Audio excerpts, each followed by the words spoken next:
O primeiro passo para essa certificação acontecer, olhando o sistema organizacional, é entender as três principais camadas quando eu estou falando de empresas de capital aberto, seja mais de capital aberto ou capital fechado, mas que tenham projetos robustos, né?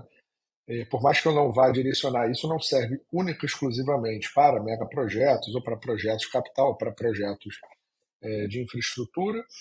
A lógica é a mesma, fazer uma padaria, fazer uma rodovia, fazer um aeroporto. Mas É. é importante a gente entender que esses três papéis eles têm que ser vistos e entendidos. O primeiro papel que a gente olha é qual é a composição, né, da assembleia de acionistas ou dos acionistas daquela organização.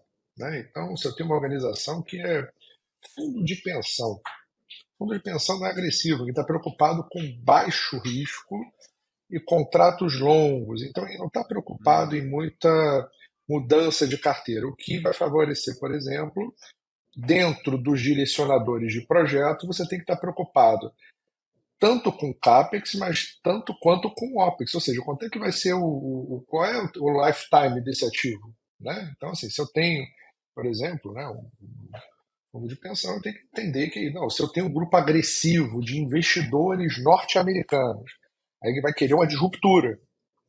Então, o primeiro passo que eu tenho que olhar, e a gente faz isso dentro da certificação Delta, é olhar o seguinte: quem é que é o dono da organização, ou seja, quem é o dono do capital. Né? Esse é o primeiro passo que a gente tem que entender.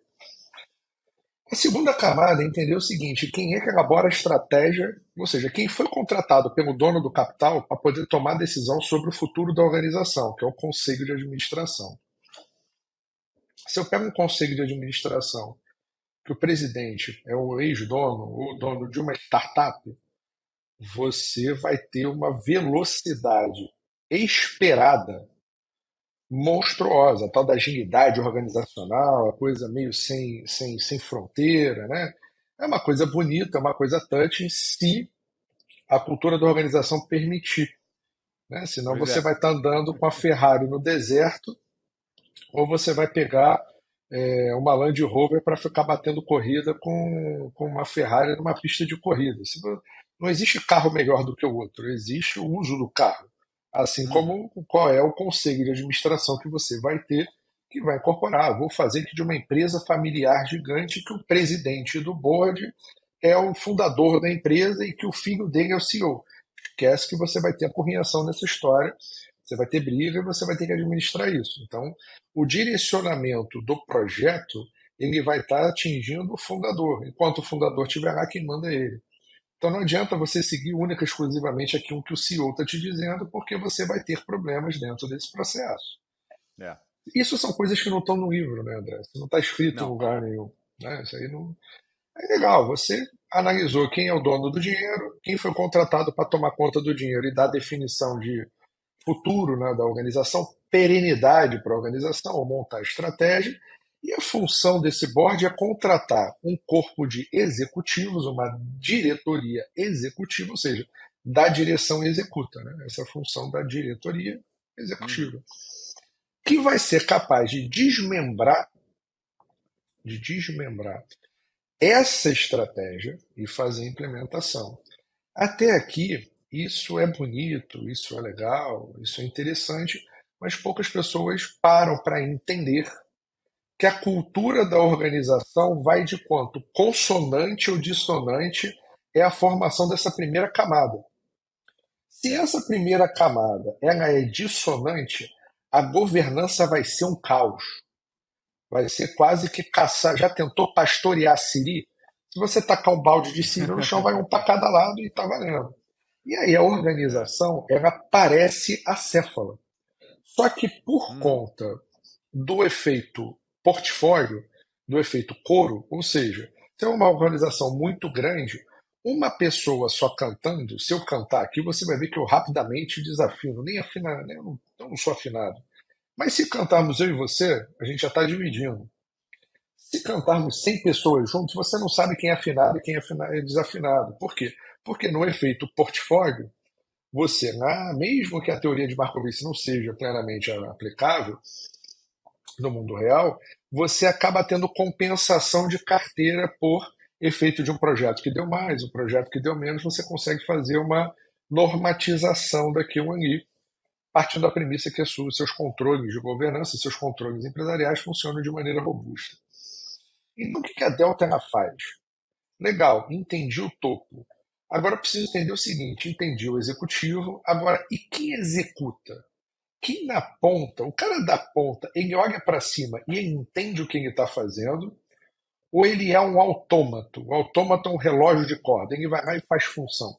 Porque o que eu conheço de gestor de projeto, que é, na verdade, um grande escovador de cronograma, não é incomum eu encontrar isso. Ele não É, consegue pensar. Ou, pior, ele vira apenas único e exclusivamente um gestor de contrato. Ele quer saber se atendeu, se não atendeu, se eu vou fazer a uhum, medição, não vou fazer a medição, mas ele não se pergunta se aquilo que eu estou medindo está gerando agregões, está na ordem daquilo que eu tenho que fazer.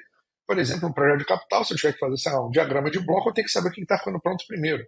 Não adianta a estação de esgoto estar pronta antes da estação de tratamento de água se não tem a casa de força e se não tem linha para interligar. Então, assim, peraí, é, qual é a ordem do jogo? Né? Senão eu começo a gastar dinheiro, fazer dispêndio e projetos de longa duração. Ele gera exposição de capital e aí você tem um problema de caixa na organização. Então, o que a Delta acaba fazendo para não me delongar muito, para a gente poder trocar mais sobre isso? A Delta avalia três grandes pilares. O primeiro pilar que ela vai olhar, que é o que a gente chama de mediação, qual é a governança dessa empresa com relação aos seus projetos? Ela tem software, ela não tem software, ela tem. E mais uma vez, esse tem como tem, a gente não julga se está certo, errado, bom, ruim, que essa não é a nossa função.